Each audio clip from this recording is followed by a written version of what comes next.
Suamiku bilang lembur. Tapi kemejanya selalu wangi parfum mewah. Aku membuntutinya malam ini, bukan ke kantor, tapi ke sebuah rumah tua yang gelap di area industri. Dia masuk ke dalam.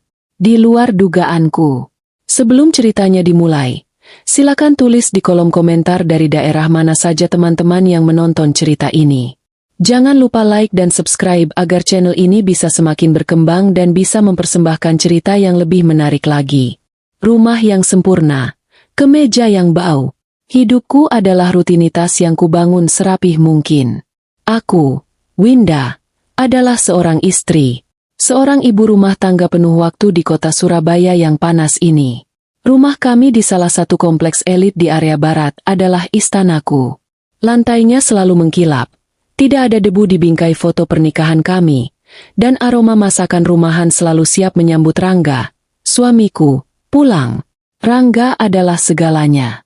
Dia karismatik, cerdas, dan di mata semua orang, suami idaman. Dia bekerja keras di sebuah kantor akuntan besar. Setidaknya, itu yang dia katakan padaku. Bagi Rangga, aku adalah pelengkap kesempurnaannya.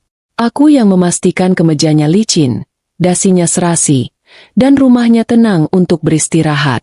Aku menerima peran itu dengan lapang dada. Aku mencintainya. Aku percaya padanya. Sampai aroma itu datang. Semuanya dimulai sebulan lalu. Proyek klien besar, katanya.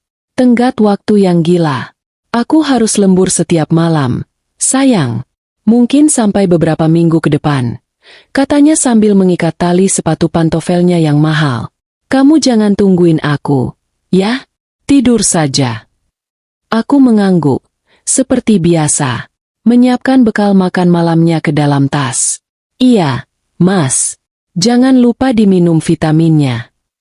Malam pertama, dia pulang jam 1 pagi. Aku terbangun, pura-pura tidur. Aku mendengar dia mandi, lalu menyelinap ke tempat tidur. Malam kedua, jam 2 pagi. Malam ketiga, jam setengah 3. Malam ini, jam di atas nakas menunjukkan pukul 3 pagi lewat 5 menit. Suara gerbang otomatis yang berdecit pelan membangunkanku dari tidur ayam. Aku menarik napas. Dia pulang. Aku mendengar langkah kakinya di koridor. Dia selalu berusaha pelan, tapi ubin yang dingin memantulkan setiap langkahnya. Pintu kamar terbuka. Aku memejamkan mata. Dia berdiri sejenak, mungkin menatapku, lalu berbalik dan masuk ke kamar mandi. Air shower menyala. Aku membuka mata dalam gelap. Inilah tugasku. Aku bangkit, mengikat rambutku, dan berjalan ke keranjang baju kotor tempat dia melempar pakaian kerjanya. Ke meja putihnya. Aku mengambilnya.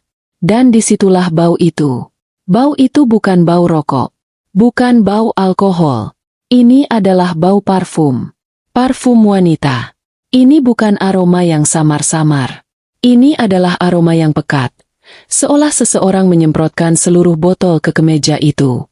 Baunya mewah, mahal, seperti wangi bunga yang rumit dan sedikit pedas. Wangi yang asing. Wangi yang jelas bukan milikku. Parfumku aroma melati yang lembut. Yang kata Rangga menenangkan. Aroma ini, sama sekali tidak menenangkan. Jantungku berdebar kencang. Aku membawa kemeja itu ke hidungku. Ya, di bagian dada, di kerah, dan paling kuat di lengan. Saat Rangga keluar dari kamar mandi, mengenakan kaos oblong dan celana pendek, aku sudah berdiri di depan pintu, memegang kemeja itu. Mas, kataku pelan. Suaraku serak. Dia tampak lelah, tapi senyumnya masih tersisa. Loh, kok bangun?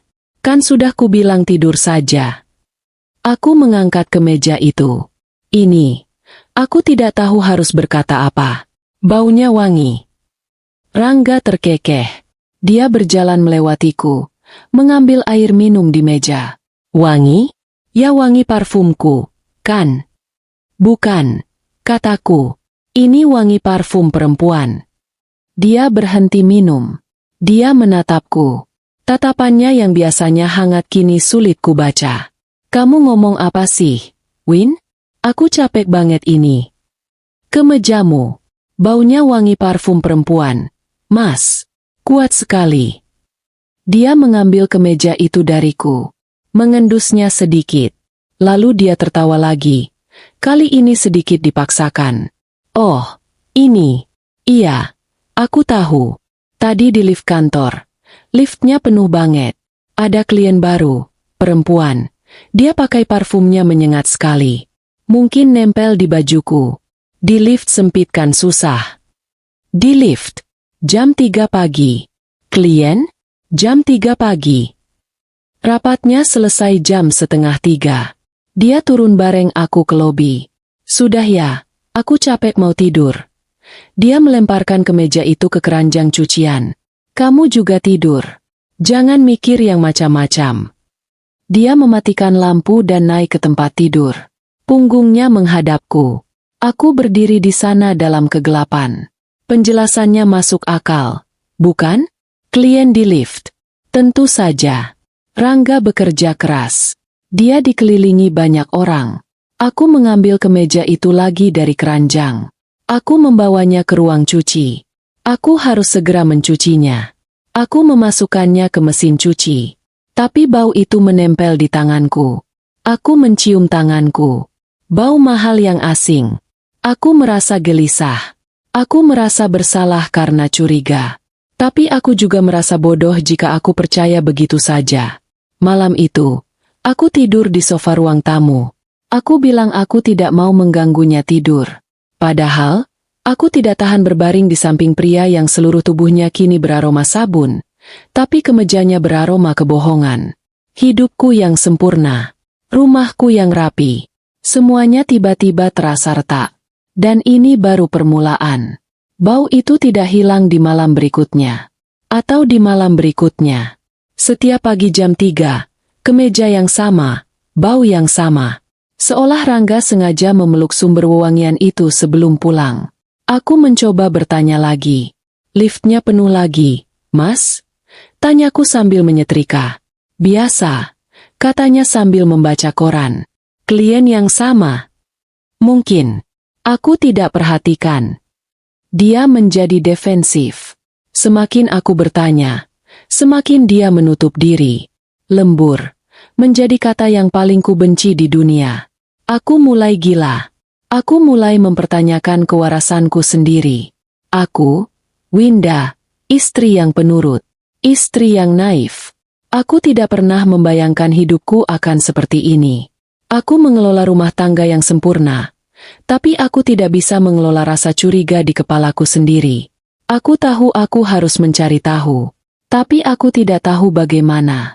Aku hanya seorang ibu rumah tangga yang dunianya adalah dapur, ruang cuci, dan kamar tidur. Duniaku berpusat pada Rangga. Dan sekarang, duniaku berbau parfum wanita lain. Sudah 2 minggu, 14 hari, 14 kemeja dengan aroma yang sama. Aroma itu sekarang menjadi rutinitas baru dalam hidupku. Jam 3 pagi, aku bangun. Aku menunggu suara gerbang. Aku menunggu suara shower. Lalu aku akan mengambil kemeja itu dari keranjang, membawanya ke ruang cuci, dan berdiri di sana, di bawah lampu neon yang pucat, mencium aroma pengkhianatan itu. Aku sudah hafal wanginya. Aroma bunga mahal, sedikit aroma kayu, dan ada semacam wangi vanila yang tertinggal di akhir. Aku bahkan sempat pergi ke mall, ke bagian parfum. Aku mencoba mencari tahu merek apa itu. Aku menyemprotkan berbagai sampel ke kertas. Tapi tidak ada yang sama persis. Ini wangi yang unik. Wangi yang dibuat khusus. Mungkin. Rangga semakin jauh. Lembur. Membuatnya semakin mudah marah. Kamu kenapa sih, Win? Akhir-akhir ini aneh. Katanya suatu pagi saat sarapan. Dia tidak menyentuh nasi goreng yang kubuat. Kamu yang aneh, Mas. Kamu pulang pagi setiap hari. Kamu bau.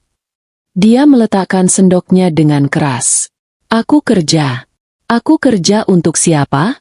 Untuk kamu juga. Bisa nggak kamu hargai sedikit? Aku pusing di kantor. Jangan ditambah pusing di rumah. Aku terdiam. Lagi-lagi, aku yang salah. Aku yang terlalu banyak pikiran. Aku yang tidak bersyukur. Maaf, Mas, kataku lirih. Dia menghela napas, melembut. Sudah, aku berangkat dulu. Dia mencium keningku, ciuman yang terasa dingin.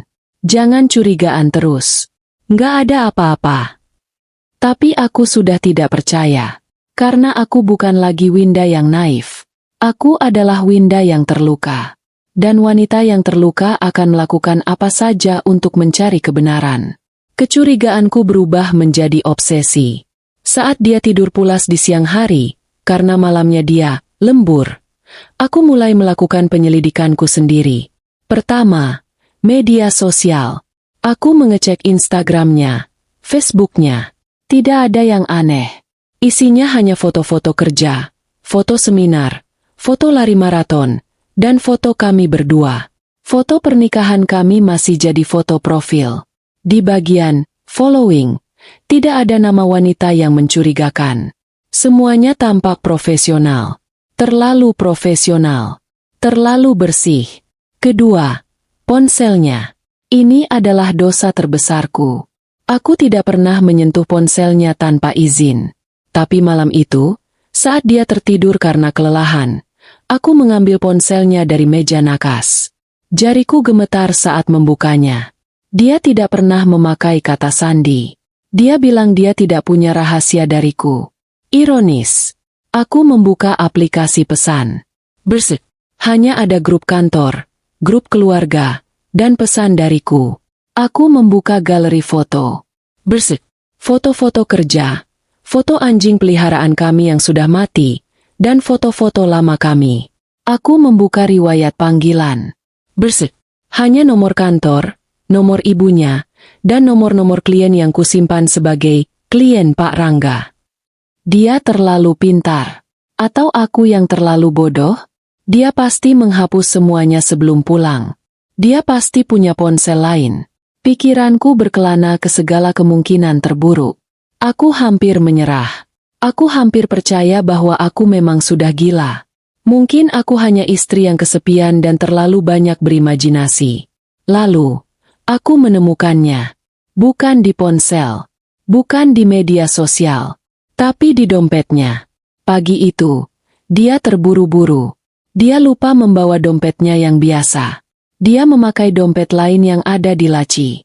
Dompet kulit coklat yang sudah lama tidak dipakainya. Dompet itu tertinggal di meja rias. Aku menatap dompet itu sepanjang pagi. Aku tahu aku tidak boleh membukanya. Itu privasinya. Tapi jam 3 pagi dan bau parfum itu kembali terngiang di kepalaku. Aku membukanya. Uang tunai. Kartu kredit. Atas nama kami berdua. Kartu debit. SIM. Lalu, di selipan paling belakang, sebuah kartu nama. Kartu itu tebal, warnanya krem pucat, dengan huruf-huruf timbul berwarna emas. Desainnya sangat elegan. Farhes Gallery. Di bawah nama itu, ada tulisan lebih kecil. Parfum O Antik. Jantungku serasa berhenti berdetak. Sebuah nama. Bukan lagi bayangan tanpa wajah. Dan di bawahnya parfum. Dia tidak hanya bertemu dengan wanita ini. Wanita ini menjual parfum. Atau mungkin, wanita ini adalah parfum itu. Aku membaca alamatnya. Sebuah galeri di area Surabaya Pusat. Area mahal. Hatiku hancur berkeping-keping. Jadi ini nama selingkuhannya. Dia bahkan tidak berusaha menyembunyikannya. Dia menyimpannya di dompet. Kata, antik. Di kartu nama itu sama sekali tidak kuregistrasi. Otakku hanya fokus pada dua kata. Farah dan parfum. Dia berselingkuh dengan seorang pemilik galeri parfum. Pantas saja wanginya begitu mewah. Begitu unik. Mungkin ini parfum racikan khusus untuk Farah. Kecurigaan pertamaku terbukti. Dugaanku yang paling sederhana. Suamiku selingkuh. Aku duduk di lantai kamar mandi. Aku tidak menangis. Aku merasa kosong. Selama ini aku mencuci kemeja suami yang beraroma kekasihnya. Selama ini aku menyetrika jejak perselingkuhan mereka. Selama ini aku memeluk pria yang baru saja memeluk wanita lain. Rasa sakitnya begitu tajam. membuatku sulit.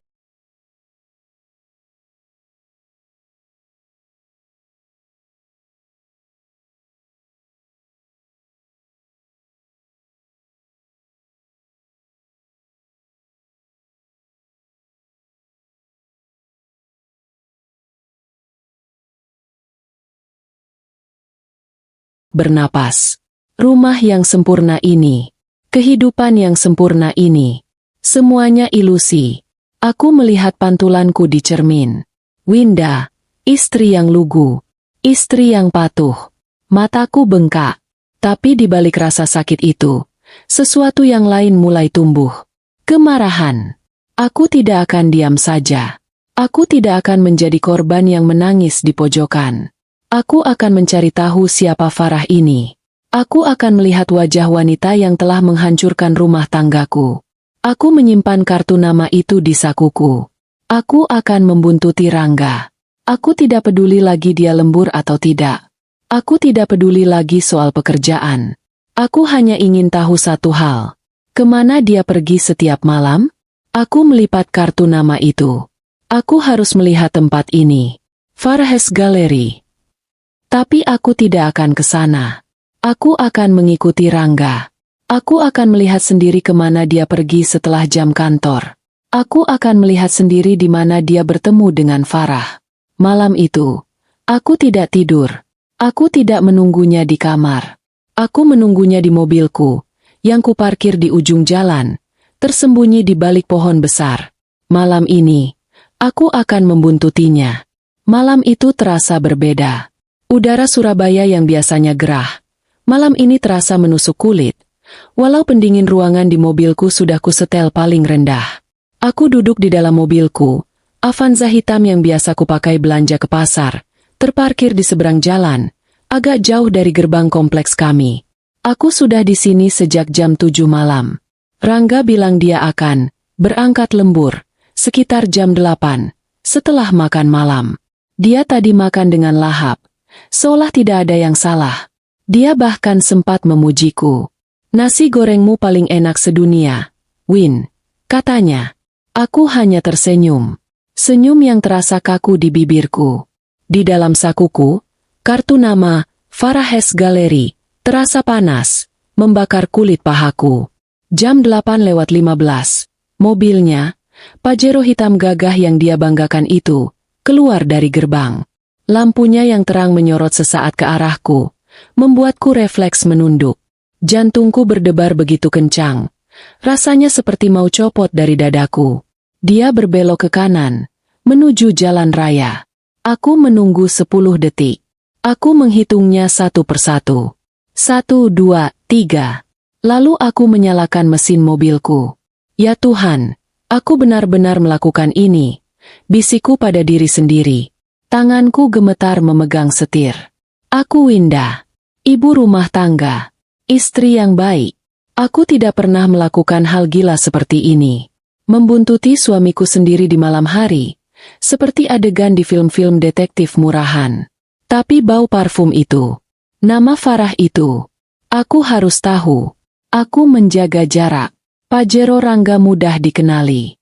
Aku tetap berada 2 atau 3 mobil di belakangnya. Aku takut dia mengenaliku, tapi di malam hari, di tengah lalu lintas Surabaya yang masih ramai, mobil Avanza hitamku ini seolah tidak terlihat.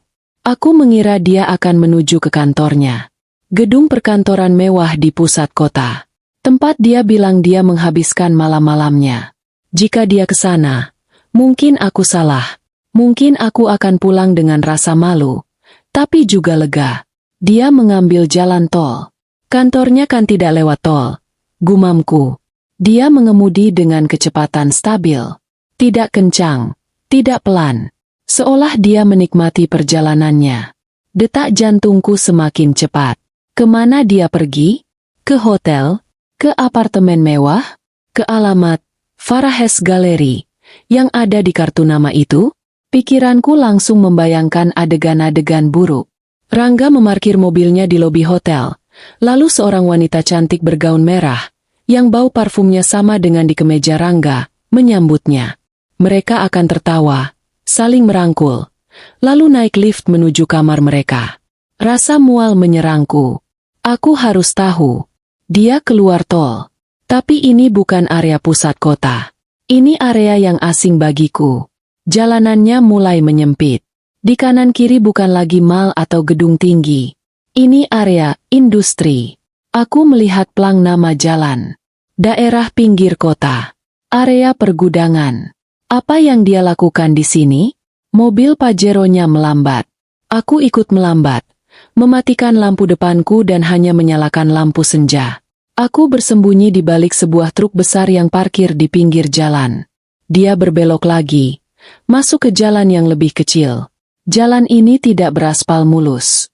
Banyak lubang. Di kanan kirinya hanya ada tembok-tembok tinggi pabrik yang sudah kusam dan beberapa rumah tua peninggalan Belanda yang tampak tak berpenghuni. Ini gila. Di mana aku? Dia berhenti. Mobilnya berhenti di depan sebuah rumah. Rumah itu besar, bergaya kolonial, tapi kondisinya mengenaskan. Catnya mengelupas di mana-mana. Tamannya dipenuhi rumput liar setinggi pinggang. Jendelanya banyak yang pecah. Sebuah rumah kosong. Aku menahan napas. Ini tidak mungkin. Ini salah alamat. Mungkin mobilnya mogok, tapi dia tidak keluar untuk mengecek mesin. Dia mematikan lampunya. Dia duduk di dalam mobil selama beberapa menit. Seolah menunggu sesuatu. Aku hampir mati ketakutan. Tempat ini sepi sekali. Hanya ada suara jangkrik dan lolongan anjing dari kejauhan. Lalu, gerbang rumah kosong itu berdecit. Seseorang membukanya dari dalam. Rangga menyalakan lampu senya 2 kali. Lalu dia memasukkan mobilnya ke halaman rumah yang gelap itu. Gerbang ditutup kembali. Aku terdiam. Mulutku kering. Apa ini? Ini bukan hotel. Ini bukan galeri. Ini bukan tempat perselingkuhan yang kubayangkan. Ini menakutkan. Apa Rangga diculik? Apa dia punya utang? Apa dia terlibat masalah? Pikiranku yang tadinya fokus pada perselingkuhan, kini bergeser ke kriminal. Mana yang lebih buruk? Aku tidak tahu. Aku harus pergi. Aku harus menelepon polisi. Tapi aku tidak bisa bergerak. Kakiku lemas. Lalu aku melihatnya. Lampu di salah satu ruangan di lantai atas rumah itu menyala. Cahayanya redup, kekuningan, menembus jendela kotor. Aku melihat siluet. 2 orang. 1. Aku kenal betul. Postur tubuhnya. Cara dia bergerak. Itu Rangga. Tapi yang satu lagi, bukan perempuan. Dia laki-laki. Sama tingginya dengan Rangga. Tapi lebih kurus. Aku melihat mereka dari jauh. Hanya siluet. Mereka tampak berbicara. Rangga meletakkan tas kerjanya di meja. Lalu laki-laki itu menunjuk sesuatu di sudut ruangan. Aku tidak bisa melihat dengan jelas. Tapi aku tahu satu hal. Wanita yang bau parfumnya menempel di baju Rangga. Tidak ada di sini. Farah tidak ada di sini. Lalu siapa laki-laki ini? Dan apa yang mereka lakukan di rumah kosong ini sampai jam 3 pagi? Pikiranku buntu. Kecurigaanku yang sudah kubangun rapi. Suami selingkuh, pelakornya bernama Farah. Mereka bertemu di hotel, hancur berantakan. Kebenaran yang ada di depanku jauh lebih aneh. Jauh lebih gelap. Aku memundurkan mobilku pelan-pelan, tanpa menyalakan lampu.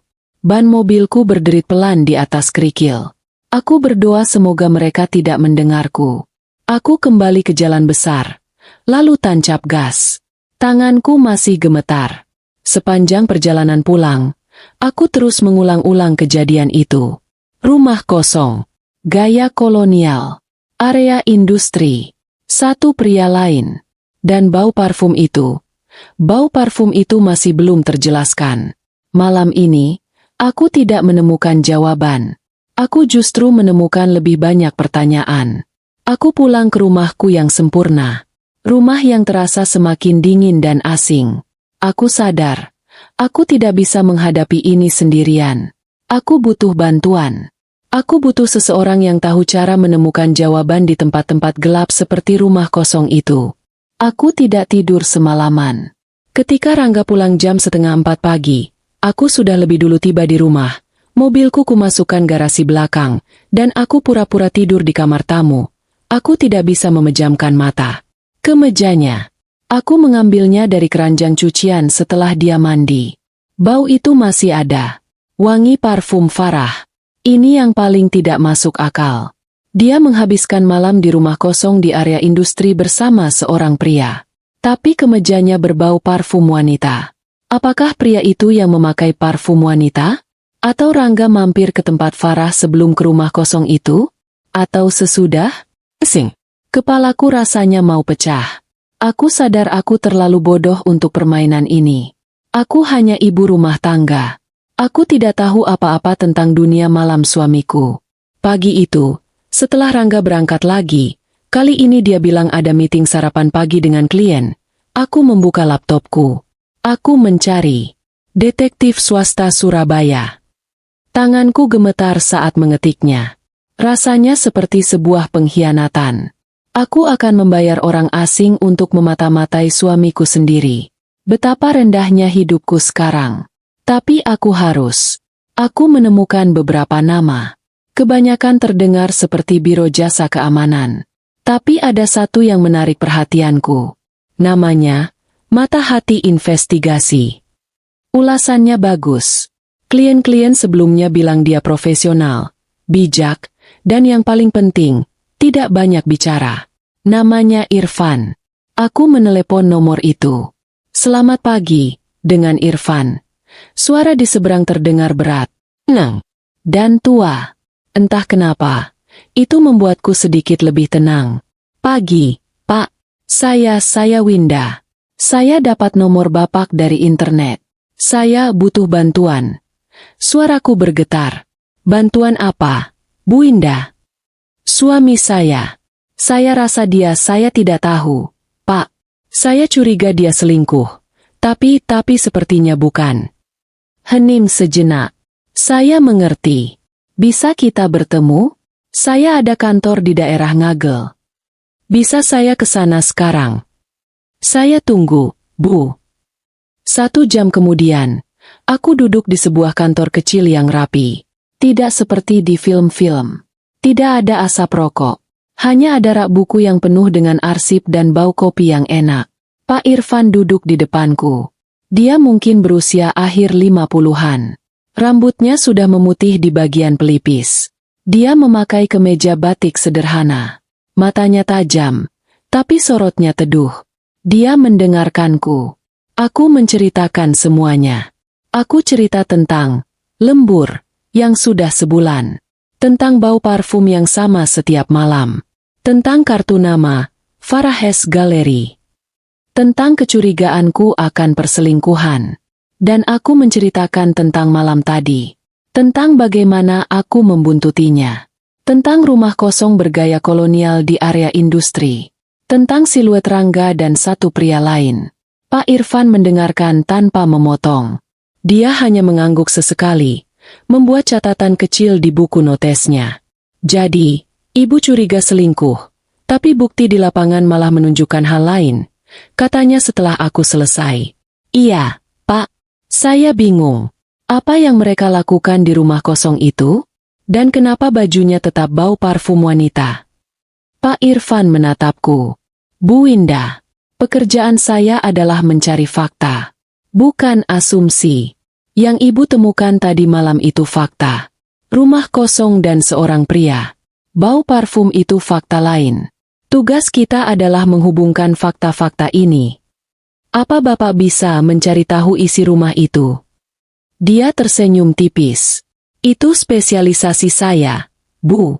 Tapi tidak murah. Dan mungkin berbahaya. Area industri di pinggir kota biasanya ada penjaganya. Saya tidak peduli biayanya. Pak, saya punya tabungan sendiri. Saya harus tahu. Pak Irfan mengangguk. Baik. Saya butuh alamat rumah itu. Ibu ingat. Saya tandai di peta ponsel saya. Pak. Bagus. Ibu orang yang teliti. Saya akan cek lokasinya siang ini. Saya akan lihat situasinya dulu. Jika memungkinkan, saya akan masuk malam ini, saat suamimu ada di sana. Masuk. Bapak mau membobol. Saya punya cara saya sendiri, Bu. Saya akan pasang beberapa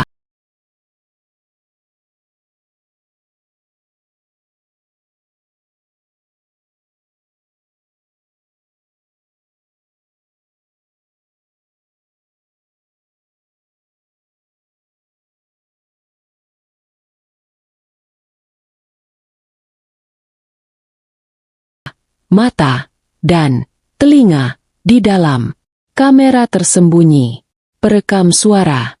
Setelah itu, kita hanya perlu menonton. Jantungku berdebar lagi. Ini terasa sangat salah, tapi juga sangat benar. Kapan saya bisa dapat hasilnya? Kalau saya berhasil masuk malam ini, besok pagi kita bisa lihat rekamannya bersama-sama di sini. Ibu jangan bertindak gegabah. Tetaplah seperti biasa di depan suami ibu. Jangan sampai dia curiga ibu tahu sesuatu.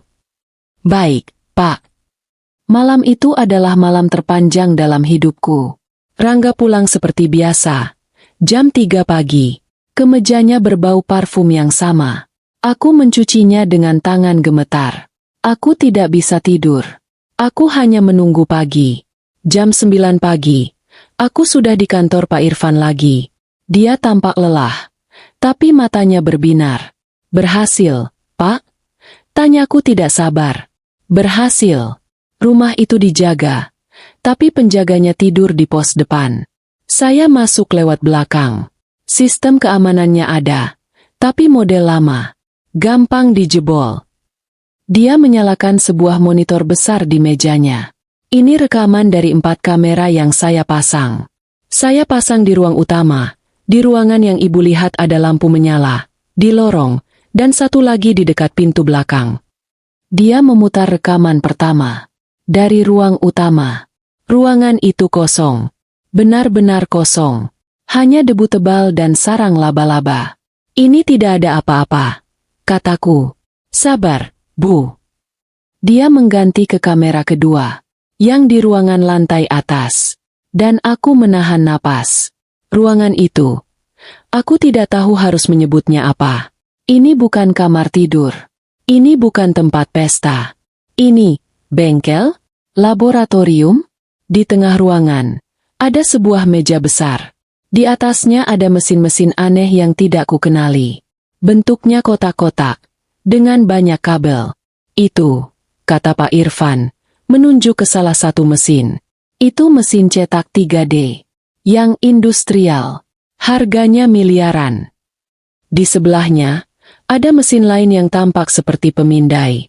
Dan itu, pemindai laser resolusi tinggi. Di sudut ruangan, ada rak-rak besi. Tapi isinya bukan buku. Isinya patung-patung. Guci-guci antik. Lukisan-lukisan tua. Beberapa tampak selesai. Beberapa tampak setengah jadi. Ada kaleng-kaleng cat minyak. Kuas-kuas halus. Dan alat-alat pahat yang presisi. Rekaman itu menunjukkan Rangga dan pria lain, yang di outline disebut Dion, masuk ruangan itu sekitar jam 9 malam. Itu Dion, kata Pak Irfan. Rekan kerjanya. Setidaknya, itu yang tertulis di data yang saya cari. Mereka tidak terlihat seperti orang yang sedang berselingkuh. Mereka terlihat seperti pekerja. Rangga, suamiku yang kukira akuntan, terlihat sangat ahli mengoperasikan mesin 3D itu. Dia memasukkan data ke laptop, dan mesin itu mulai bekerja, mencetak sesuatu yang terlihat seperti gagang keris kuno. Sementara Dion, dia sibuk di meja lain, mengecat sebuah guci keramik dengan sangat teliti, meniru pola yang ada di buku tebal di sampingnya. Aku menatap layar itu dengan mulut ternganga. Apa ini, Pak? Bisikku. Mereka bikin kerajinan tangan. Bukan sekadar kerajinan tangan, Bu, kata Pak Irfan, matanya menyipit. Dia memperbesar gambar di layar. Lihat guci itu. Itu pola dinasti Ming. Dan patung di rak itu replika Dewi Tara. Replika. Mereka membuat barang palsu, Bu Winda. Barang antik palsu. Pikiranku langsung berputar. Rangga, suamiku, pemalsu barang antik? Ini jauh lebih gila dari perselingkuhan. Tapi kenapa? Dia akuntan sukses. Gajinya besar. Mungkin tidak cukup besar untuk membeli mesin-mesin itu, kata Pak Irfan datar. Ini bukan hobi, Bu. Ini operasi serius. Sindikat. Aku terduduk lemas. Itu menyakitkan. Tapi ini kriminal. Ini penjara. Lalu parfum itu? Tanyaku, suaraku hampir hilang. Bagaimana dengan parfum Farah? Pak Irfan memundurkan rekamannya sedikit. Kebagian saat Rangga pertama kali datang. Rangga meletakkan tas kerjanya. Dia melepas jasnya dan menyampirkannya di kursi.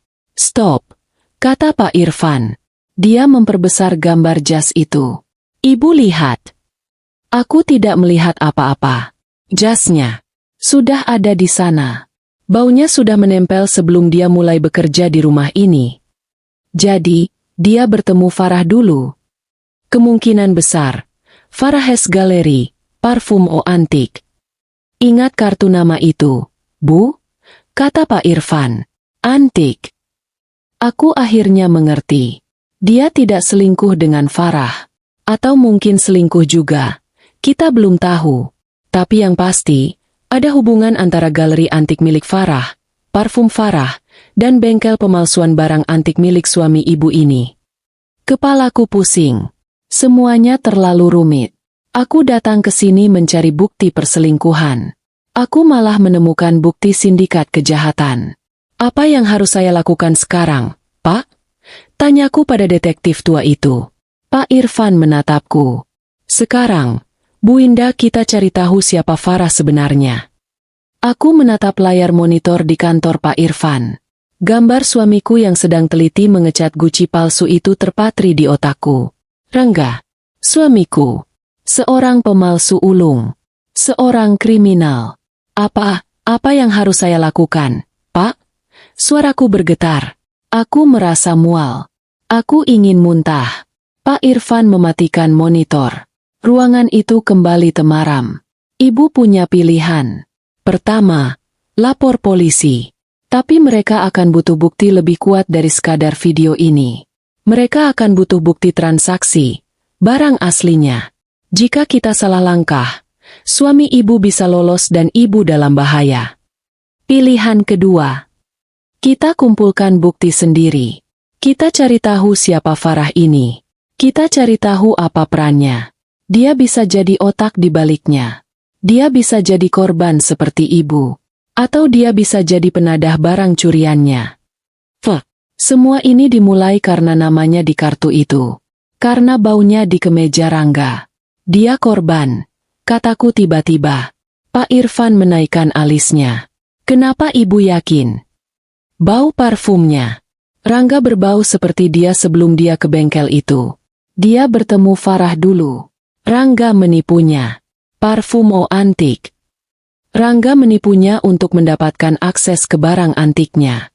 Dia pasti korban. Aku tidak tahu dari mana keyakinan itu datang. Mungkin itu hanya harapanku. Aku tidak sanggup membayangkan suamiku berselingkuh dan menjadi penjahat besar sekaligus. Setidaknya, jika Farah adalah korban, aku punya satu misteri yang terpecahkan.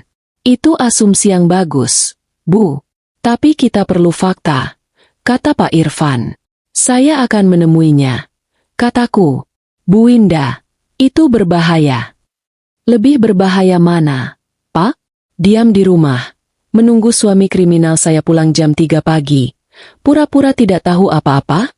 Atau saya mencari tahu kebenarannya? Kemarahan yang kemarin kurasakan, kini kembali. Saya akan ke galerinya. Saya akan bicara dengannya. Pak Irfan menatapku lama. Dia melihat sesuatu di mataku. Mungkin dia melihat Winda yang naif itu sudah mati. Baik, katanya pelan. Tapi hati-hati. Jangan sebut nama saya. Jangan sebut soal rumah kosong itu. Dekati dia sebagai sesama wanita. Cari tahu hubungannya dengan Rangga. Saya akan menunggu di mobil di seberang jalan. Jika ada apa-apa, hubungi saya. 1 jam kemudian, aku berdiri di depan Farah Hes Gallery. Tempat ini sangat berbeda dari rumah kosong di area industri.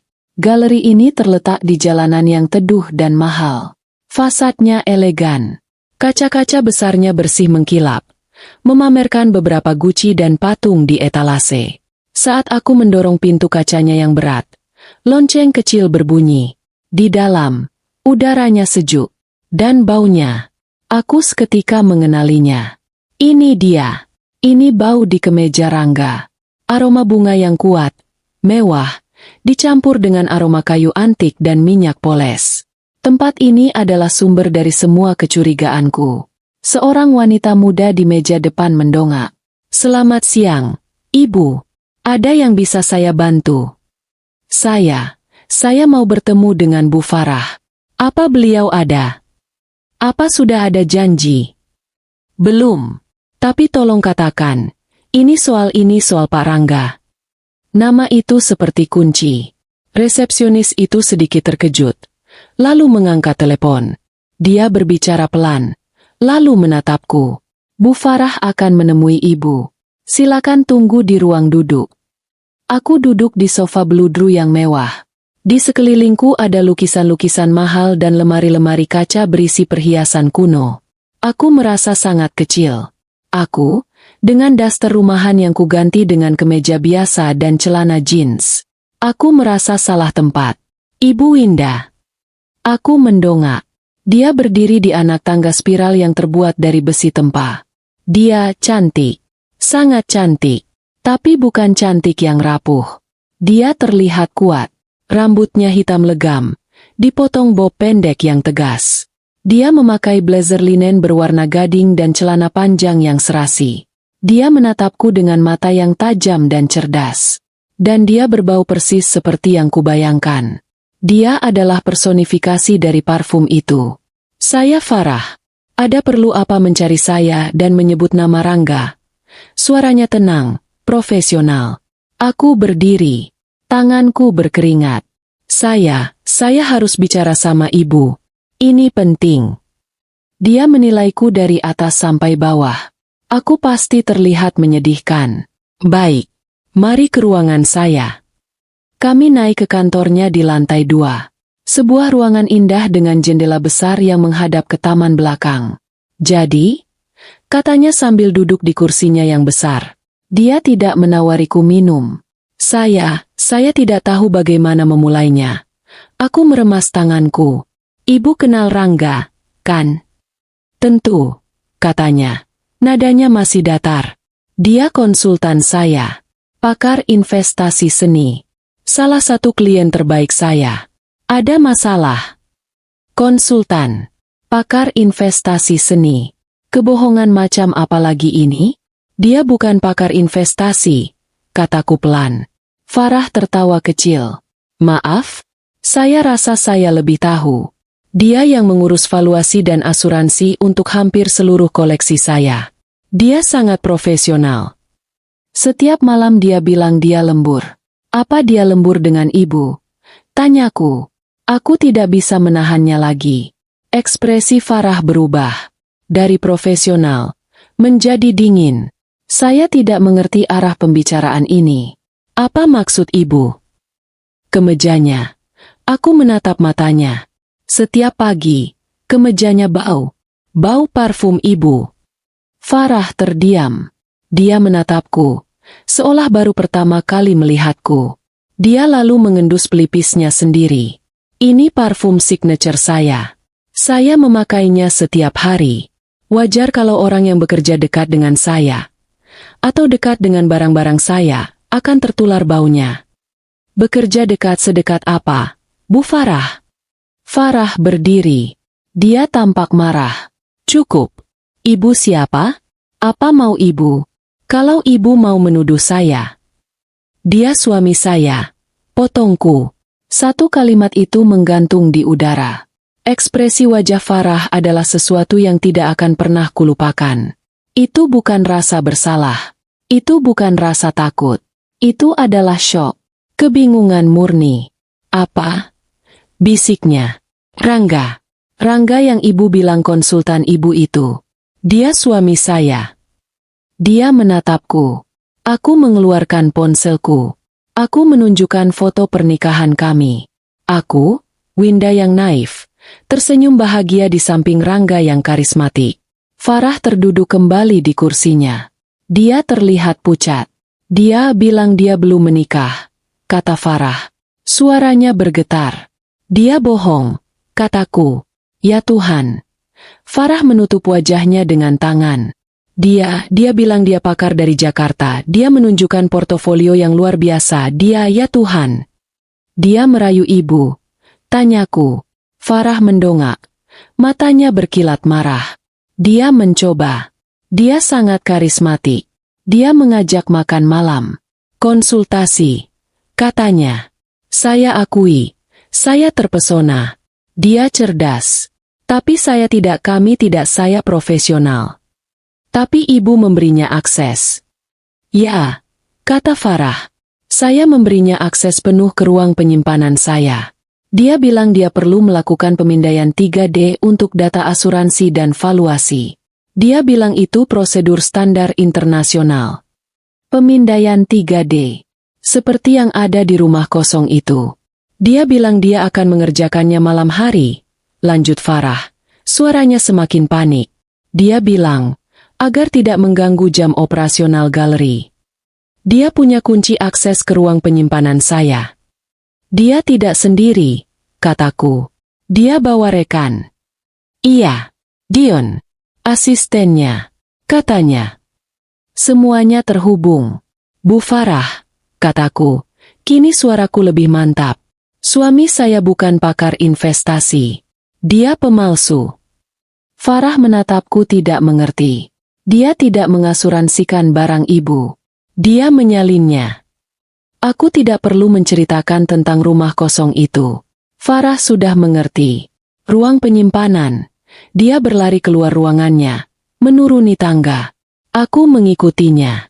Dia melewati resepsionis yang kebingungan. Menuju ke bagian belakang galeri. Dia membuka pintu besi tebal dengan kartu akses dan sidik jarinya. Ruangan itu rapi.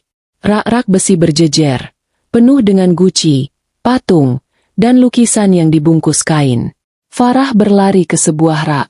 Dia membuka sebuah kotak kayu besar.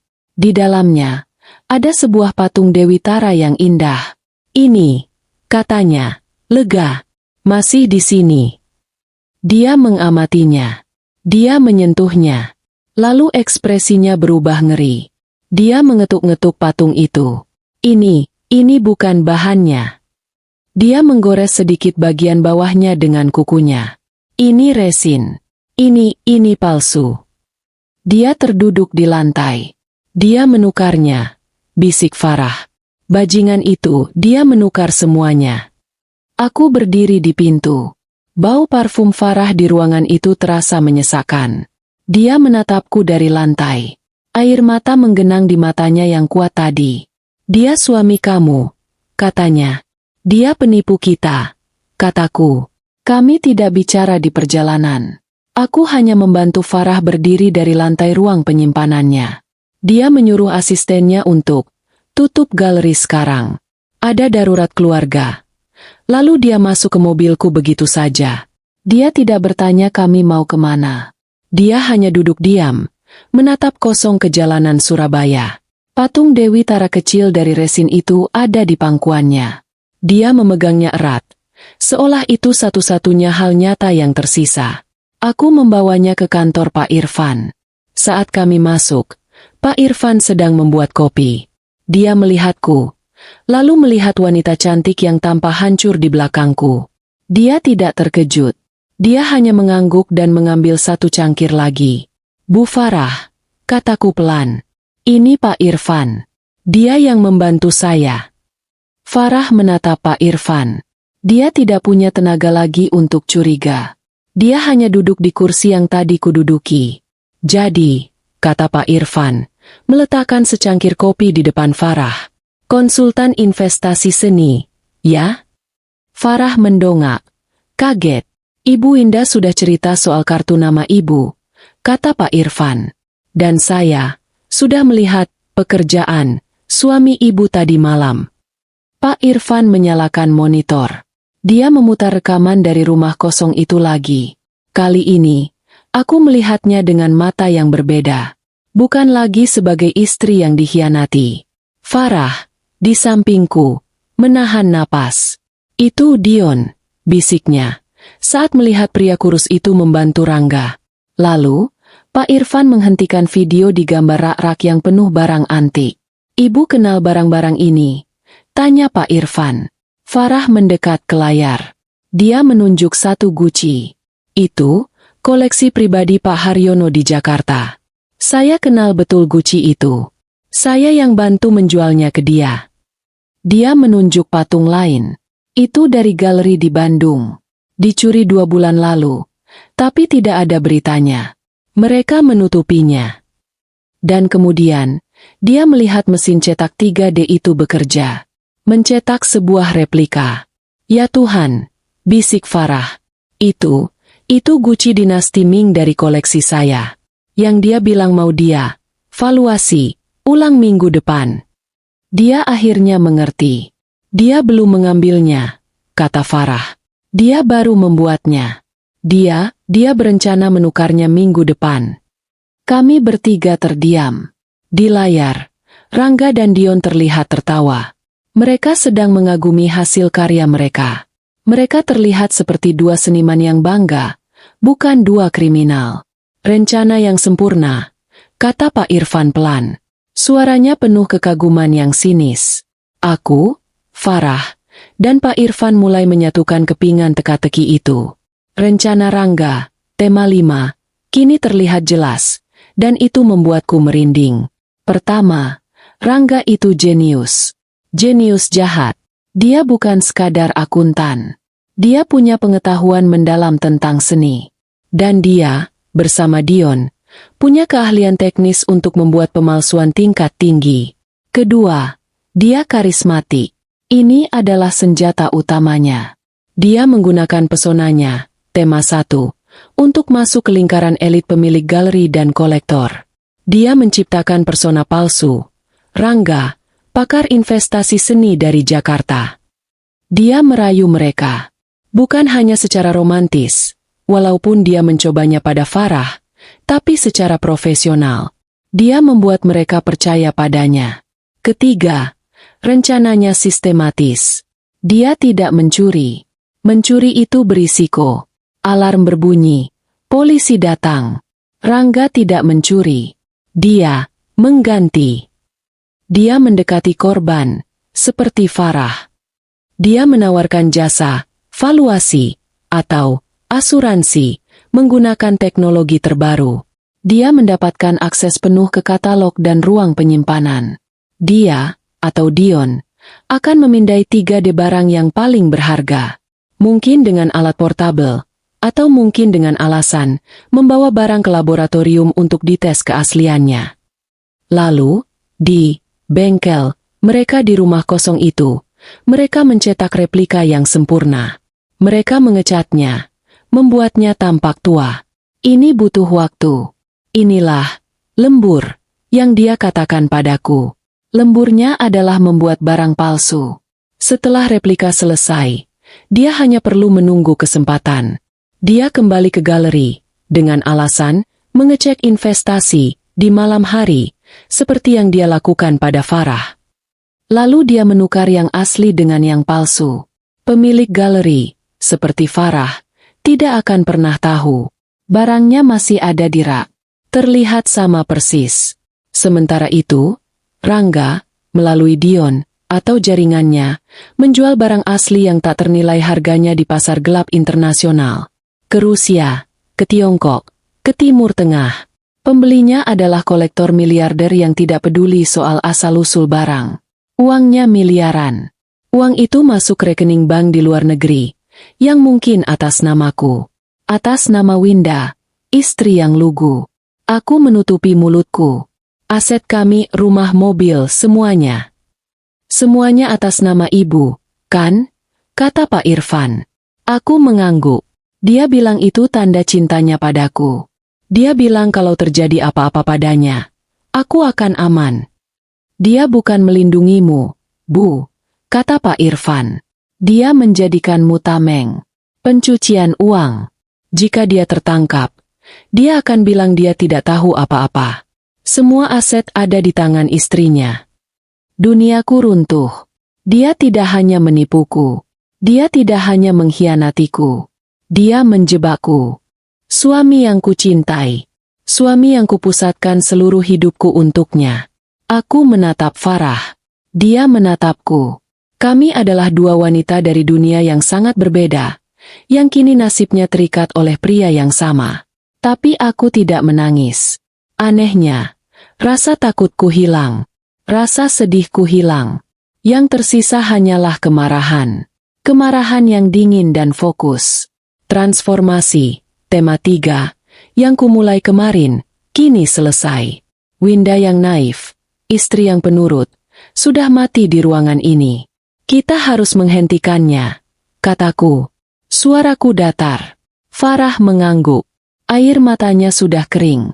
Dia tidak hanya mengambil barangku. Dia menghina kecerdasanku. Dia menghancurkan reputasiku. Kami berdua menatap Pak Irfan. Polisi belum bisa, kata Pak Irfan. Kita butuh bukti yang tak terbantahkan. Kita butuh bukti transaksi. Kita butuh buku besarnya. Buku besar. Aku teringat sesuatu. Laptopnya. Dia selalu bekerja di laptop kerjanya di rumah. Sebelum dia berangkat lembur. Dia bilang itu. Data klien. Pak Irfan menatapku. Ibu bisa mengakses laptop itu. Dia tidur seperti mayat di siang hari. Pak, dia kelelahan. Kita butuh data itu, kata Pak Irfan. Disitulah key evidence-nya. Buku besar digital, file pemindai 3D, catatan transaksi bank. Semuanya pasti ada di sana. Dia pasti pakai enkripsi. Pakai kata sandi, kata Farah, yang jelas lebih mengerti teknologi daripada aku. Aku tahu kata sandinya, kataku. Farah dan Pak Irfan menatapku. Tanggal pernikahan kami. Ironis. Baik, kata Pak Irfan. Ini rencananya. Aku mengemudi pulang dari kantor Pak Irfan. Farah tidak ikut. Dia bilang dia perlu sendiri, perlu kembali ke galerinya untuk menilai kerusakan. Dia pergi dengan taksi, membawa patung Dewi Tara palsu itu seperti seorang ibu yang kehilangan anak. Tapi aku merasa aneh. Aku tidak merasa hancur. Aku tidak menangis. Di kepalaku, hanya ada keheningan. Keheningan yang dingin dan jernih. Winda yang naif, Winda yang lugu, Winda yang dunianya adalah dapur dan ruang cuci, sudah mati di kantor kecil Pak Irfan tadi. Dia mati saat melihat rekaman suaminya tertawa sambil memalsukan Gucci dinasti Ming. Dia mati saat Pak Irfan menjelaskan bagaimana namaku digunakan sebagai tameng pencucian uang. Dulu, kecurigaanku adalah soal hati. Soal perselingkuhan. Itu menyakitkan. Rasanya seperti ditusuk. Tapi ini bukan tusukan. Ini adalah racun. Racun yang sudah kuminum sedikit demi sedikit setiap hari. Setiap kali aku menerima uang belanja darinya. Setiap kali aku menikmati fasilitas rumah mewah ini. Setiap kali aku menandatangani dokumen investasi yang dia sodorkan, sambil tersenyum dan bilang, "Aku percaya kamu, Mas." Aku, Winda, adalah kaki tangannya tanpa aku sadari. Aku memarkir mobil di garasi. Aku masuk ke rumahku. Rumah yang sempurna. Tapi sekarang, aku melihatnya dengan mata yang berbeda. Lukisan besar di atas sofa ruang tamu. Apakah itu asli? Atau itu salah satu karya? Latihan, Rangga? Guci keramik tinggi di sudut ruangan. Yang dia bilang hadiah dari klien. Klien yang mana? Klien fiktifnya? Atau klien pasar gelapnya? Semua perabot ini, semua kemewahan ini, semuanya dibeli dengan uang haram. Uang dari menipu orang-orang seperti Farah. Aku berjalan ke dapur. Aku membuka kulkas 2 pintu yang canggih. Kulkas ini, siapa yang membayarnya? Aku. Atau para kolektor yang sekarang memajang replika resin di rumah mereka? Aku bukan hancur. Aku marah. Kemarahan ini berbeda. Ini bukan kemarahan emosional yang meledak-ledak. Ini adalah kemarahan yang dingin, yang fokus, yang logis. Suamiku yang kucintai adalah penipu. Itu fakta. Suamiku yang kucintai telah menjadikanku tameng kriminalnya. Itu fakta. Jika Rangga ditangkap, aku akan ikut terseret. Aset atas namaku, rumah ini, tabunganku, semuanya akan disita. Aku akan dianggap sebagai penadah. Aku akan masuk penjara bersamanya. Aku tidak akan membiarkan itu terjadi. Aku tidak akan menjadi korban yang pasrah. Jika dia pintar, aku harus lebih pintar. Jika dia jahat, aku harus lebih licik.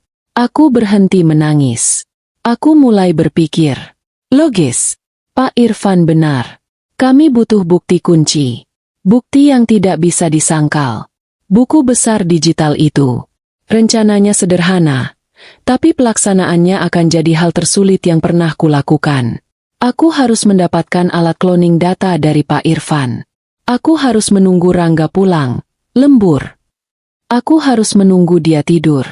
Dan aku harus masuk ke ruang kerjanya, menyalakan laptopnya, dengan kata sandi tanggal pernikahan kami, ironi yang paling memuakkan, dan menyalin seluruh datanya.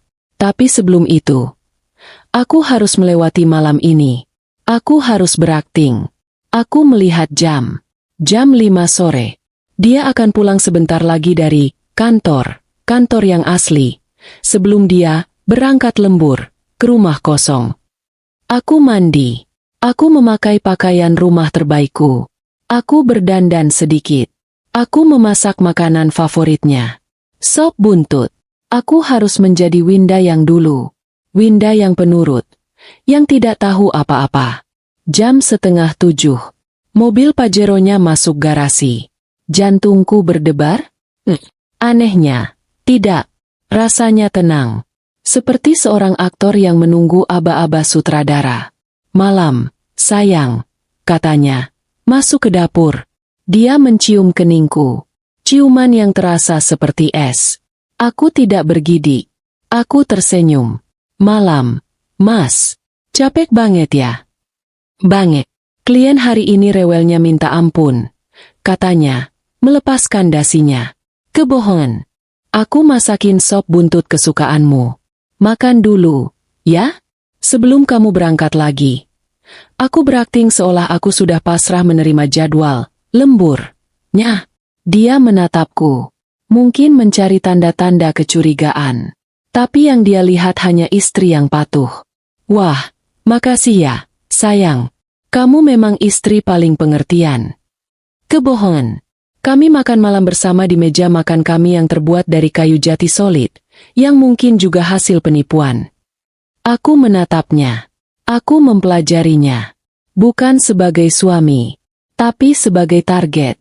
Cara dia bicara, cara dia memegang sendok, karismanya masih ada. Dia bisa meyakinkan siapa saja tentang apa saja. Dia meyakinkanku selama bertahun-tahun bahwa dia adalah suami yang sempurna. Kantormu masih sibuk banget ya, Mas? Tanyaku, dengan nada simpati yang terlatih. Masih. Win, proyek besar ini nggak selesai-selesai. Tapi sabar ya. Setelah ini selesai, kita liburan ke Eropa. Aku janji. Liburan ke Eropa. Dengan uang haram.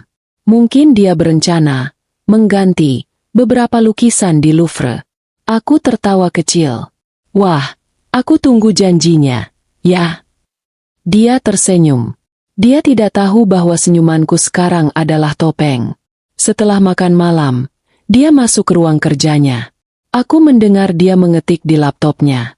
Mungkin dia sedang mengagumi file-file pemindaian 3D miliknya. Atau mungkin dia sedang menghitung keuntungan haramnya. Jam 8:30. Aku berangkat dulu ya, Win. Katanya dari pintu depan. Aku menghampirinya. Aku merapikan kerah kemejanya, yang belum bau parfum Farah. Ini kemeja dari kantor. Hati-hati di jalan, Mas. Jangan capek-capek. Kataku. Iya. Kamu kunci pintu. Jangan tungguin aku. Tidur saja. Dia menciumku lagi. Aku membalasnya. Ini adalah bagian dari peranku. Pintu ditutup. Mobilnya menjauh. Rumah kembali sunyi. Aku tidak tidur. Aku duduk di sofa ruang tamu yang gelap. Transformasiku selesai. Aku bukan lagi seorang istri. Aku adalah seorang pemburu. Dan besok, aku akan mengambil umpannya. Aku mengirim pesan ke Pak Irfan dari ponsel kedua yang dia berikan padaku. Ponsel kecil, bodoh, yang tidak bisa dilacak. Saya siap. Kapan saya bisa ambil alatnya? Balasannya datang seketika. Besok pagi. Di pasar kembang. Pura-pura beli bunga. Aku mematikan ponsel itu. Aku duduk dalam gelap. Menunggu jam 3 pagi. Menunggu kepulangan suamiku. Sang penipu. Yang kemejanya akan segera berbau kejahatan. Aku sudah tidak sabar. Bukan untuk mencucinya. Tapi untuk menggunakannya sebagai bukti. Pagi itu, aku bangun sebelum subuh. Aku tidak tidur sama sekali. Aku melakukan rutinitasku seperti biasa. Menyiapkan sarapan untuk Rangga, yang baru tidur 3 jam. Dia terlihat sangat lelah. Aku hampir merasa kasihan padanya. Aku ke pasar dulu ya, Mas. Mau beli bunga segar, kataku, sambil mengikat tali sepatu ketsku. Tumben, gumamnya, matanya masih setengah terpejam di meja makan. Nggak usah. Minta tolong Mbak, asisten rumah tangga, aja. Nggak apa-apa. Aku lagi pengen cari angin. Dia hanya mengangguk, terlalu lelah untuk berdebat. Pasar kembang di pagi hari ramai. Bau bunga melati dan mawar bercampur dengan bau got. Aku berjalan di antara para penjual. Pak Irfan ada di sana. Persis seperti yang dia janjikan. Dia berpura-pura menjadi penjual tanaman hias. Dia sedang tawar-menawar dengan seorang ibu. Aku berhenti di kiosnya. Pak, anggrek yang ini berapa? Oh, ini murah, Mbak. Lagi diskon, katanya. Matanya tidak menatapku. Dia menyerahkan sebuah pot anggrek kecil. Sudah termasuk pupuknya. Saya taruh di kantong kresek hitam ini ya. Dia menyerahkan kantong kresek itu padaku. Berat, lebih berat dari seharusnya pot anggrek. Di dalamnya, terbungkus kain. Aku bisa merasakan bentuk kotak yang keras. Terima kasih, kataku, menyerahkan uangnya. Sama-sama. Semoga tumbuh subur ya, Mbak. Aku berjalan cepat kembali ke mobil. Alat cloning data itu terasa seperti bom waktu di tanganku. Seharian itu, aku adalah istri yang paling sempurna. Aku membersihkan rumah. Aku memasak. Aku menyiram tanaman. Tapi pikiranku ada di kantong kresek hitam yang kusembunyikan di lemari pakaianku. Di bawah tumpukan mukena. Aku harus menunggu Rangga pulang. Tidur. Lalu beraksi. Malam datang. Rutinitas yang sama. Makan malam. Kebohongan. Klien rewel. Pamit. Berangkat lembur. Pintu ditutup. Aku sendirian di rumah. Minggu. Detak jam di dinding terasa begitu keras. Jam 9. Jam 10. Jam 11. Aku mengeluarkan alat itu. Sebuah kotak hitam kecil seukuran dompet. Dengan beberapa kabel dan sebuah hard drive eksternal kosong. Pak Irfan sudah menjelaskannya. Colokan ke laptop. Masukkan kata sandi. Colokan alat cloning. Colokan hard drive kosong. Tekan tombol hijau. Tunggu sampai lampu berubah dari merah berkedip menjadi hijau solid. Sederhana. Tapi tanganku berkeringat. Jam 12. Jam 1. Jam 2. Aku mencoba tidur. Tapi tidak bisa. Jam 3 pagi lewat 15 menit. Suara gerbang otomatis. Dia pulang. Jantungku mulai berdebar kencang. Aku memejamkan mata. Pura-pura tidur. Aku mendengar langkah kakinya. Dia masuk kamar. Dia berdiri di samping tempat tidur. Aku bisa merasakan dia menatapku. Mungkin dia curiga kenapa aku tidak pindah ke kamar tamu. Dia menghela napas. Lalu dia masuk ke kamar mandi. Suara shower. Setelah dia selesai, dia tidak langsung tidur. Dia masuk ke ruang kerjanya. Aku mendengar suara ketukan keyboard yang pelan. Mungkin dia membackup datanya? Atau menghapusnya? Ya Tuhan, jangan. Setelah sekitar 15 menit, lampu ruang kerja mati. Dia kembali ke kamar. Dia naik ke tempat tidur. Punggungnya menghadapku. Dalam 5 menit, aku mendengar napasnya yang berat dan teratur. Dia tertidur. Kelelahan. Aku menunggu. 1 jam penuh. Aku harus yakin dia benar-benar pulas. Jam 4 pagi lewat 30 menit. Aku bangkit dari tempat tidur. Pelan-pelan. Seperti bayangan. Kakiku telanjang. Tidak menimbulkan suara di lantai marmer yang dingin. Aku berjalan ke ruang kerjanya. Pintunya sedikit terbuka. Aku masuk. Ruangan itu gelap. Hanya ada cahaya dari lampu jalan yang menembus jendela. Laptop kerjanya ada di meja. Dalam mode sleep. Aku duduk di kursinya. Kursi kulitnya berderit pelan. Aku membeku. Tidak ada suara dari kamar tidur. Aman. Aku menyentuh mousepad. Layar menyala. Meminta kata sandi. Aku mengetik. 1208 tanggal pernikahan kami. Layar terbuka.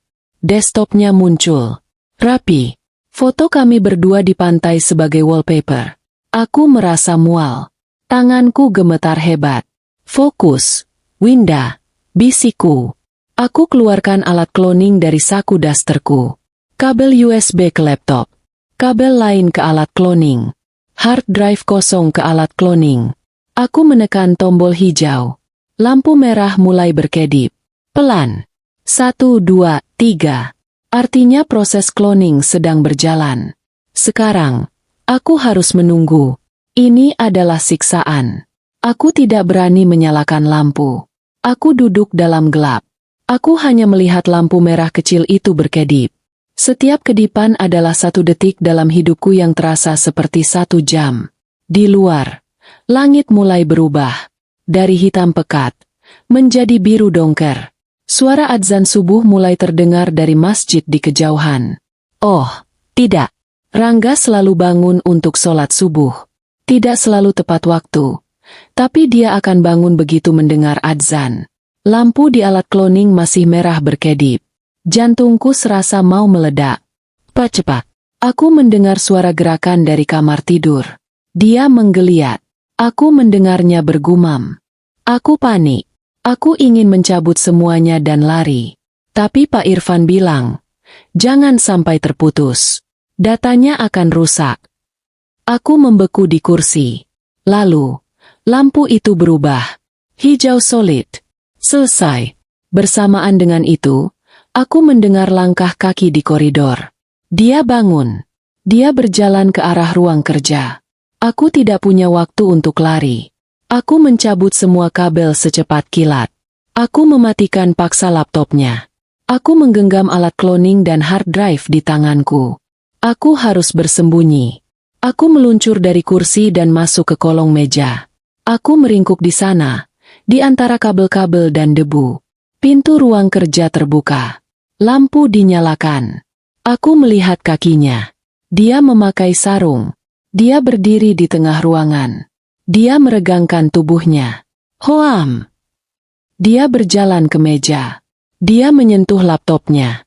Mungkin dia merasa laptopnya agak hangat. Dia menatap laptop itu sejenak. Tolong, John, jangan dinyalakan. Jantungku berhenti berdetak. Aku menahan napas. Dia menggaruk lehernya. Lalu dia berbalik. Win? Panggilnya ke arah koridor. Kamu di mana? Dia pikir aku tidak di kamar. Sholat, Win. Katanya lagi, lebih keras. Dia berjalan keluar dari ruang kerja, menuju kamar mandi untuk mengambil wudhu. Saat langkah kakinya menjauh dan aku mendengar suara air keran, aku merangkak keluar dari kolong meja. Kakiku lemas. Aku hampir tidak bisa berdiri. Aku mematikan lampu ruang kerja. Aku berlari tanpa suara kembali ke kamar tidur. Aku menyelipkan hard drive dan alat cloning itu kembali ke bawah tumpukan mukenaku di lemari. Bukti kunci kini ada di tanganku.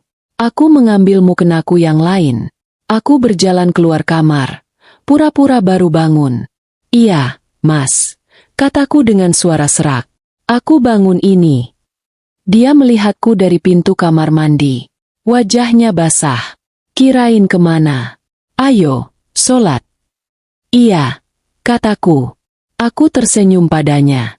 Dan dia tidak tahu bahwa di balik senyumanku, aku baru saja menandatangani surat perintah penangkapannya. Pagi itu, aku tidak pergi ke pasar. Aku langsung pergi ke kantor Pak Irfan. Hard drive hasil cloningan itu terasa berat di dalam tasku. Saat aku menyerahkannya pada Pak Irfan, tanganku tidak gemetar lagi. Dia menerimanya dengan anggukan serius. Ibu yakin? Saya yakin, Pak. Ibu tahu, setelah ini tidak ada jalan kembali. Jalan kembali kemana, Pak? Aku bertanya, suaraku datar. Ke rumah yang dibangun di atas kebohongan?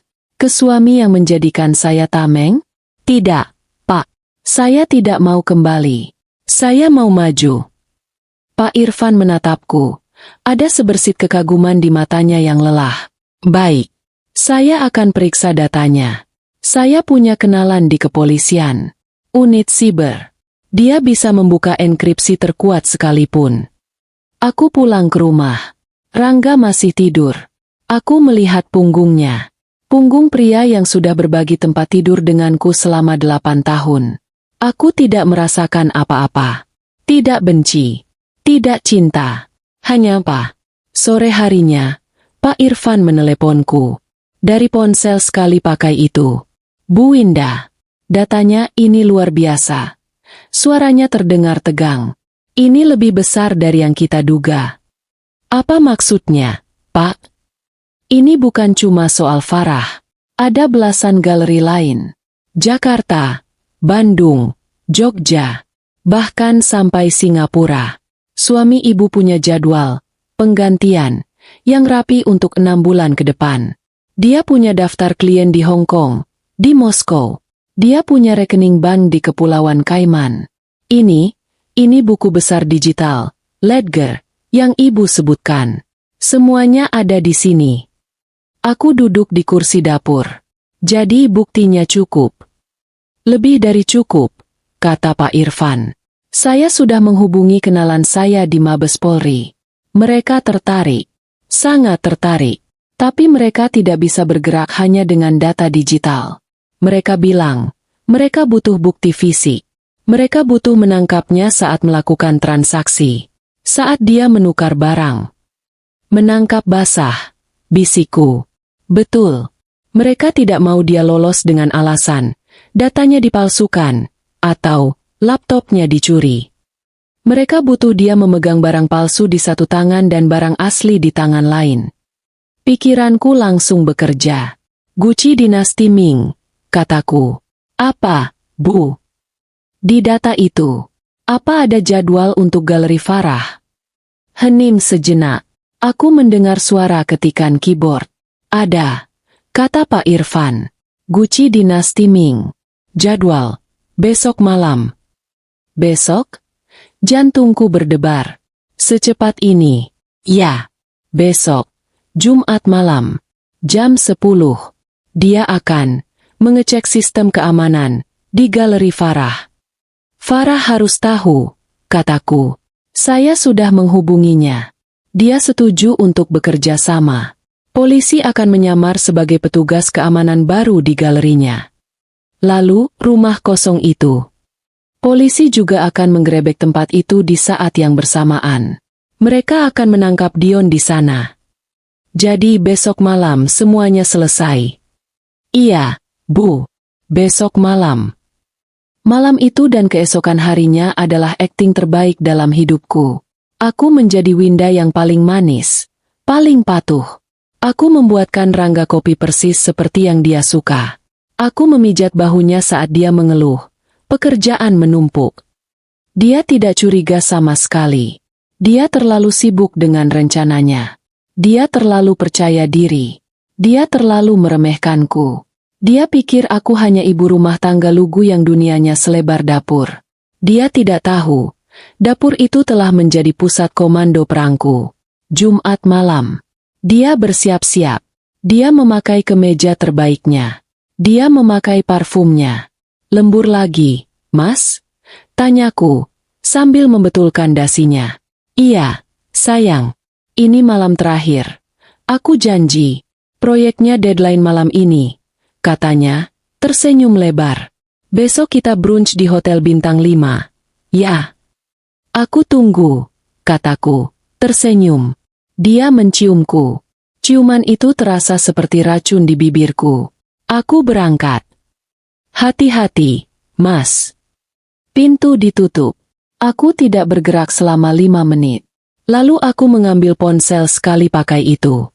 Aku mengirim satu kata kepada Pak Irfan, yang sudah menunggu bersama tim polisi di dekat Galeri Farah. Berangkat. Aku duduk di sofa. Aku tidak menyalakan TV. Aku tidak menyalakan lampu. Aku hanya duduk dalam gelap. Menunggu. 1 jam. 2 jam. Jam 10:30 malam. Ponselku berdering. Bukan ponsel sekali pakai. Ponsel normalku. Dari Pak Irfan. Aku mengangkatnya. Sudah selesai, Bu Indah, kata Pak Irfan. Suaranya tenang seperti biasa. Bagaimana? Sempurna. Dia tidak curiga sama sekali. Dia dan Farah sempat basa-basi sebentar. Lalu dia bilang mau mengecek ruang penyimpanan. Farah bilang, silakan, Pak Rangga. Petugas keamanan baru saya akan menemani. Dia masuk ke ruang penyimpanan. Dia tidak tahu petugas keamanan, itu adalah polisi. Dia membawa tas ransel besar. Di dalamnya, Gucci dinasti Ming palsu, yang dibuat di rumah kosong itu. Polisi membiarkannya bekerja. Dia membuka lemari kaca. Dia mengeluarkan Gucci yang asli. Dia mengaguminya sejenak. Lalu dia memasukkan Gucci asli itu ke dalam tas ranselnya. Dan dia meletakkan Gucci palsu itu di tempat yang asli. Saat itulah, kata Pak Irfan, lampu menyala. Tim penggerek masuk. Dia tertangkap basah. Tangannya masih memegang Gucci palsu. Di ranselnya, ada Gucci asli. Dia tidak melawan. Tanyaku. Dia tidak bisa. Dia terlalu syok. Dia hanya menatap Farah. Dia bilang, kamu menjebakku. Dan Farah menjawab, tidak, istri Anda yang melakukannya. Aku menutup mataku. Bagaimana dengan Dion? Tim di rumah kosong juga berhasil. Mereka menangkap Dion saat sedang mengecat replika lukisan Raden Saleh. Semua mesin, semua bahan bukti, sudah diamankan. Jadi sudah, Bu. Mereka berdua dibawa ke Mabes Polri. Suami ibu, dia terlihat hancur. Dia terus meneriakkan nama ibu. Winda, Winda. Dia tidak tahu apa-apa. Pak Irfan tertawa pelan. Ironis. Ya, dia berusaha melindungi tamengnya. Padahal tamengnya yang menusuknya dari belakang. Aku terdiam. Polisi akan datang ke rumah ibu besok pagi, kata Pak Irfan. Mereka akan mengambil keterangan ibu secara resmi. Bersikaplah kooperatif. Ceritakan semuanya. Dari awal. Dari bau parfum itu. Ibu adalah whistleblower. Ibu adalah saksi kunci. Mereka tidak akan menyalahkan ibu. Terima kasih, Pak. Bisikku. Sama-sama, Bu Indah. Selamat malam. Telepon ditutup. Aku duduk di rumah yang gelap dan sunyi. Rumah yang sempurna. Malam ini, Rangga tidak akan pulang. Dia tidak akan pernah pulang lagi. Aku berjalan ke kamar. Aku membuka lemari pakaianku. Aku mengambil semua kemejanya. Yang mahal, yang bermerek. Aku membawanya ke halaman belakang. Aku mengambil minyak tanah yang biasa dipakai tukang kebun. Aku menyiram kemeja-kemeja itu. Lalu aku menyalakan korek api. Api berkobar, melahap kain-kain mahal itu. Aku tidak tahu kemeja mana yang masih berbau parfum Farah. Tidak masalah. Aku ingin membakar semua kebohongan itu. Aku berdiri di sana, di halaman belakang rumahku, menyaksikan api unggun kecil dari sisa-sisa kehidupan lamaku. Aku tidak menangis. Aku merasa bebas. Keesokan harinya, seperti yang dikatakan Pak Irfan, polisi datang. Mereka tidak datang dengan sirene. Mereka datang dengan mobil sipil. 2 orang penyidik, 1 pria dan 1 wanita, berpakaian rapi. Mereka sangat sopan. Aku sudah menunggu. Aku membuatkan mereka teh. Bu Winda, kata penyidik wanita itu. Namanya Bu Dewi. Kami tahu ini pasti berat untuk ibu. Aku menggeleng. Yang berat adalah hidup dalam kebohongan. Bu, sekarang saya hanya ingin kebenaran. Aku menceritakan semuanya. Aku duduk di meja makanku sendiri, dan aku bersaksi melawan suamiku. Aku cerita tentang lembur, tentang bau parfum yang tidak hilang, tentang kartu nama, Farahes Gallery, tentang kecurigaan awalku akan perselingkuhan. Lalu aku cerita tentang malam aku membuntutinya, tentang rumah kosong di area industri, tentang siluet 2 pria. Aku cerita tentang bagaimana aku menyewa Pak Irfan, tentang rekaman kamera tersembunyi, tentang mesin cetak 3D dan bengkel pemalsuan. Aku cerita tentang pertemuanku dengan Farah, tentang bagaimana kami menyadari bahwa kami berdua adalah korban. Dan aku cerita tentang malam aku mengkloning hard drive-nya. Para penyidik itu mendengarkan dengan saksama. Bu Dewi mencatat. Mereka tidak memotong. Ibu sadar, tindakan ibu mengkloning data itu secara teknis ilegal, kata penyidik pria itu. Saya sadar, Pak, kataku tenang. Tapi apakah membiarkan sindikat internasional mencuri warisan budaya negara kita itu legal? Saya seorang ibu rumah tangga. Saya tidak tahu hukum. Saya hanya tahu apa yang benar dan apa yang salah. Bu Dewi tersenyum tipis. Ibu melakukan hal yang benar, Bu Winda. Mereka menanyakan tentang aset. Aku menyerahkan semuanya. Semua buku tabungan atas namaku. Semua sertifikat. Semua dokumen, investasi, yang Rangga minta aku tanda tangani. Saya tidak mau 1 rupiah pun dari uang ini. Pak, Bu. Saya tahu ini uang haram. Sita saja semuanya. Rumah ini juga atas nama ibu, kata Bu Dewi. Sita saja, kataku. Aku sudah siap. Aku akan pindah ke rumah kontrakan kecil. Aku bisa menjahit. Aku bisa memasak. Aku bisa bertahan hidup. Penyidik itu menggeleng. Kita lihat nanti. Berdasarkan bukti dari hard drive itu, dan kesaksian ibu jelas korban. Ibu adalah whistleblower. Negara berutang pada ibu. Persidangan Rangga dan Dion menjadi berita besar. Sindikat pemalsu barang anti kelas kakap dibongkar. Otak kriminal, seorang akuntan karismatik. Wajah Rangga ada di semua koran. Dia terlihat kurus, kuyu, karismanya hilang. Di ruang sidang, dia menatapku. Tatapannya kosong. Dia tidak percaya bahwa aku, Winda, istrinya yang lugu, bisa melakukan ini. Aku menjadi saksi.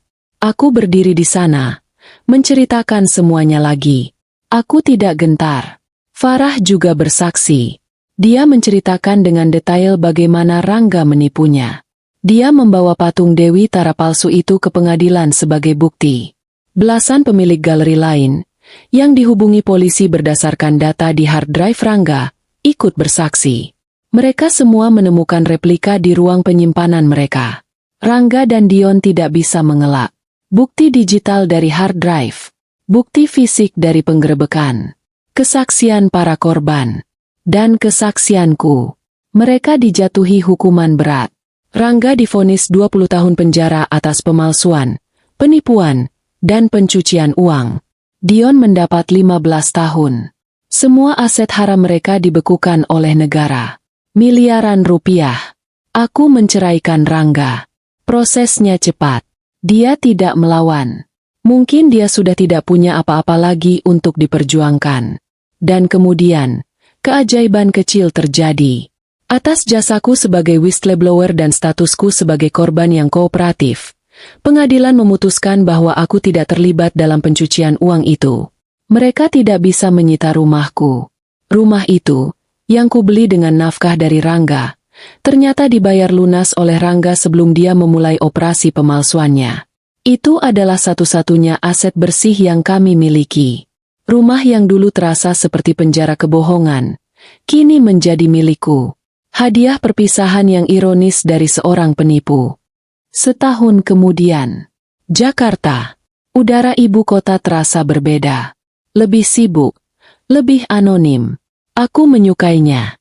Aku menjual rumah di Surabaya. Aku